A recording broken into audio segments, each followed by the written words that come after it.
սննդակարգը պետք է լինի բազմազան, սննդակարգը պետք է լինի բալանսավորված, սպիտակուցներ, ճարպեր, ածխաջրերը պետք է լինեն բալանսի մեջ, պետք է մի փոքր սահմանափակենք շաքարի քանակությունը, ես այստեղ հատուկ նշում եմ մի փոքր պետք է սահմանափակենք, որովհետև չի գնում այստեղ բացառությունների, պետք է բացառենք, ընդհանրապես ոչ մի գրամ շաքար չուտենք, դա մեր միակ թշնամին է եւ այլն, որը որ այս պահին կարող ենք տեսնել, որ բավականին շատ պրոպագանդվում է եւ մենք հասկանում ենք, որ այստեղ կարող են լինել նաեւ ծայրահեղություններ։ Դրա համար շատ ավելի լավ է սովորություններ ձեռք բերելու ուղղությամբ աշխատենք, եթե այս պահին դուք սուրճի մեջ ավելացնում եք 3 թեյի գթալ շաքարավազ, մենք գնալու ենք այն ուղղությամբ, որ վաղը փորձեք 2.5 թեյի գթալ ավելացնել։ Մի քանի ամիս փորձեք այսպես, քիմքը սովորի դրան, հետո դարձնենք 2 թեյի գթալ եւ այսպես քչացնենք եւ միգուցե եթե դուք մի տարի հետո 1 թեյի գթալ շաքար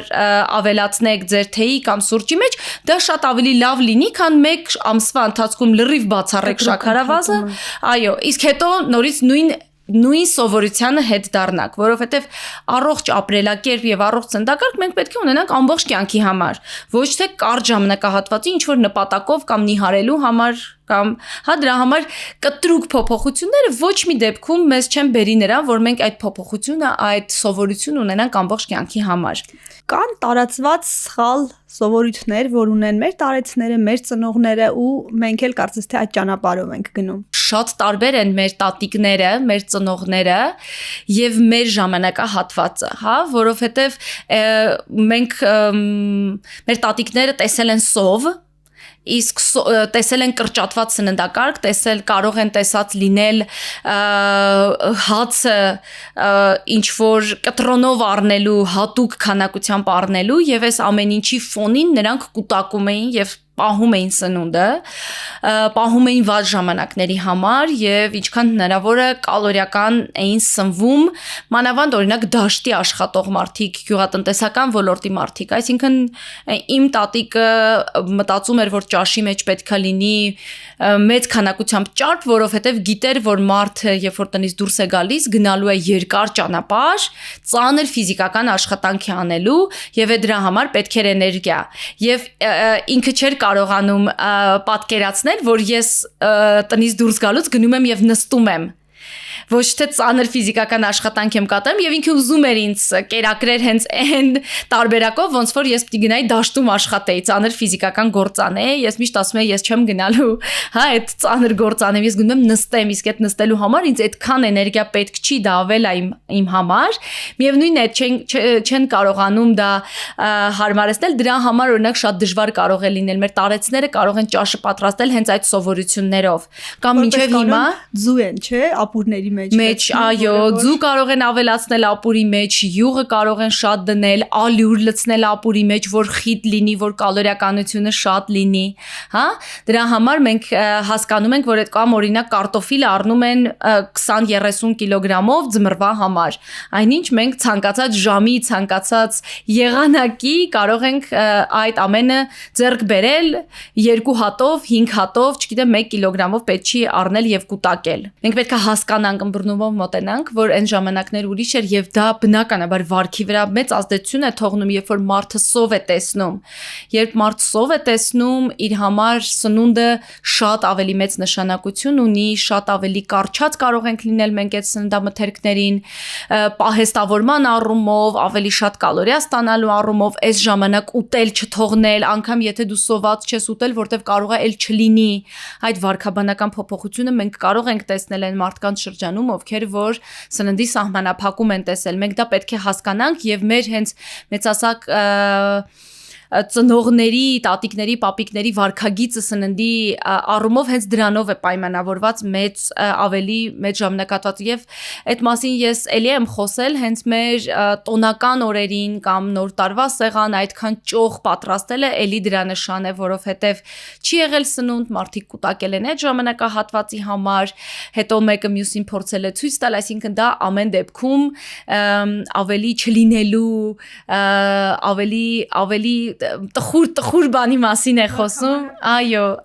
Ինչ է ցավալի, այդ ամենը փոխանցվում է նույն պահեստավորելը, թեկուզ ափսեի մեջ թողելը երեխաների մանկապարտեզներում փոխանցվում է։ Ինչը որ մեզ ասել են, որ չի կարելի ափսեի մեջ թողնել, ես շատ հաճախ հանձնարարություն եմ տալիս իմ պացիենտներին, ասում եմ, այսօր հանձնարարություն եմ տալիս, ձեզ կարելի է ափսեի մեջ թողնել։ Ամեն անգամ ուտելուց բարձրաձայն կարող եք ասել, որտեղ մեզ այնքան են ասել, չի կարելի է ափսեի մեջ թողնել, դու պիտի մինչև վերջ ուտես, դու պիտի հացով ուտես, այդ ամեն ինչը եթե նկատեք, դրանք բոլորը այդ սնունդ ինչի ենք հաց ավելացնում, որտեվ դա էներգիա է։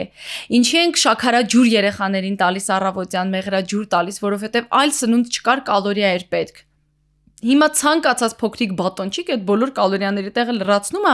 եւ կարիք չկա երեխաներին շաքարաջուր ավելացնելու։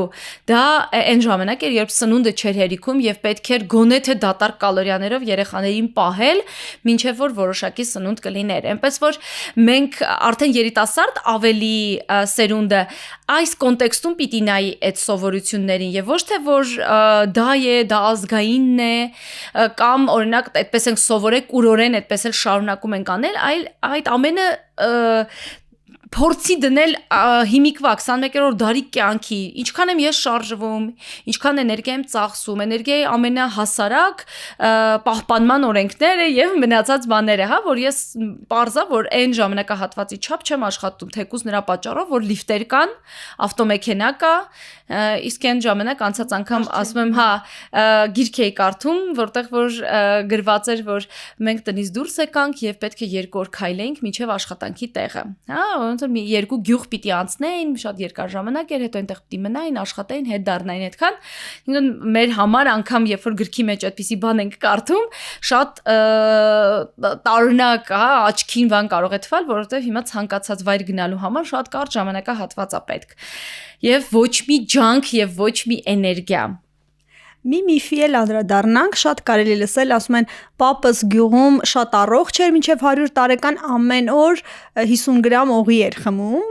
Մեկ էս միֆ է, թե արդյոք իսկապես օգտակար է լինում։ Գլխուղեղի համար